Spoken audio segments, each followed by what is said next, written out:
पाठ का क्या नाम है? कवि कुलगुरुः कालिदासः। रघुवंशे कालिदासः रघुवंशीनां चित्रणं तथा करोति यथा भारतीय जनजीवनस्योदात्तदर्शनं सम्यग् दिग्दर्शनं भवेत्।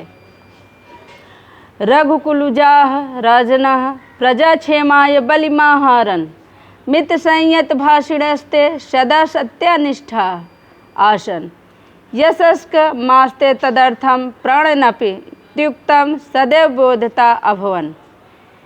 केवलं सन्त्यर्थे तें गृहमेधिनो बभूव। शैशवे विद्यार्जनं यौवने रञ्जनं वार्धक्ये मुक्त्यर्थं मुनिवादाचरणं तेषां व्रतमासीत्। बालवृद्धे वनितादीनां यदाचरणं कालिदासकाव्ये निरूपितं तत्सर्वथा भारतीय संस्कृत गौरवानुरूपमेव। इसका अर्थ ये है बच्चों, सम्यक भली प्रकार, उदात्ता दर्शनाम श्रेष्ठ आदर्शों का, क्षेमाय भलाई के लिए, बलिम टैक्स कर, उद्यता तैयार संतानोत्पत्ति के लिए, गृहमेधिना गृहस्थ। रघुवंश में कालिदास रघुवंशी राजाओं का चित्रण इस प्रकार करते हैं। रघुवंश में कालिदास रघुवंशी राजाओं का चित्रण इस प्रकार करते हैं जिससे भारतीय जनजीवन के श्रेष्ठ आदर्शों का अच्छी तरह दिग्दर्शन हो सके। रघुकुल में उत्पन्न हुए राजा लोग प्रजा की भलाई के लिए टैक्स लेते थे। रघुकुल में उत्पन्न हुए राजा लोग प्रजा लोगों से टैक्स लिया करते थे। परिमित और सधी हुई वाणी बोलने वाले वे सदा सत्यनिष्ठ थे। यश की इच्छा करने वाले वे उसके लिए प्राणों को भी छोड़ने के लिए सदैव तैयार रहते थे। केवल संतान के लिए ही वे गृहस्थ होते थे। बचपन में विद्या प्राप्ति, युवावस्था में मौज और वृद्धावस्था में मुक्ति के लिए मुनियों के समान आचरण करना उनका व्रत था।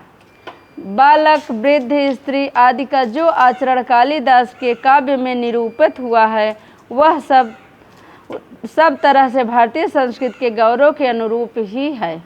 आहि भवता सिंधुवेलां यावत् विकार्णाः भारत गौरवगाथाः कालिदासेन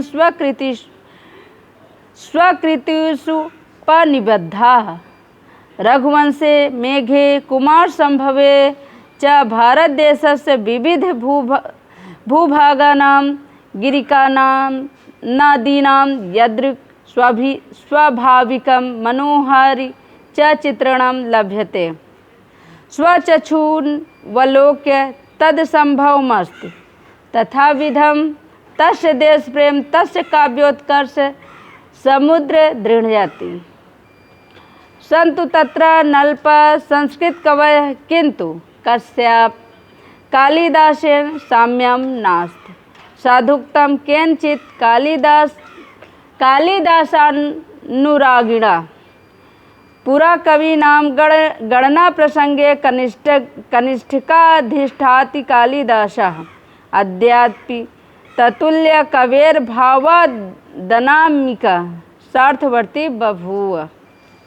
अहिभावतः हिमालय से लेकर सिंधुवेलां यावत् समुद्र तट तक अनवलोक्य न देखकर अनल्पा बहुत से कनिष्ठिकाधिष्ठित, कनिष्ठिका छोटी उंगली पर रखा गया, अनामिका अंगूठे की ओर से चौथी उंगली बिना नाम वाली, कनिष्ठिका इसको बोलते हैं, और अनामिका अंगूठे की तरफ से अंगूठे की ओर से चौथी उंगली, जैसे ये अंगूठा तो 1 2 3 4 ये वाली अनामिका, कनिष्ठिका अनामिका, इसे कनिष्ठिका कहते हैं, इसे अनामिका बोलते हैं हम।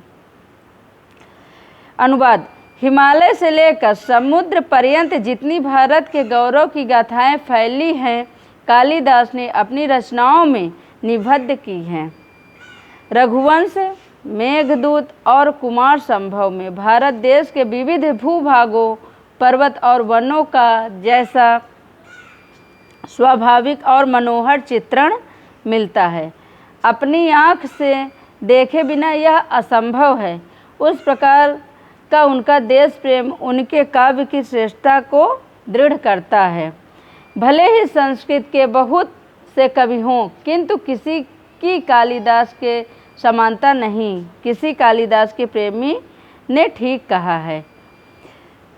प्राचीन काल में कवियों की गणना करने के प्रसंग में कालिदास का नाम कनिष्ठिका सबसे छोटी अंगुली पर रखा गया है, अर्थात सर्वप्रथम गिना गया।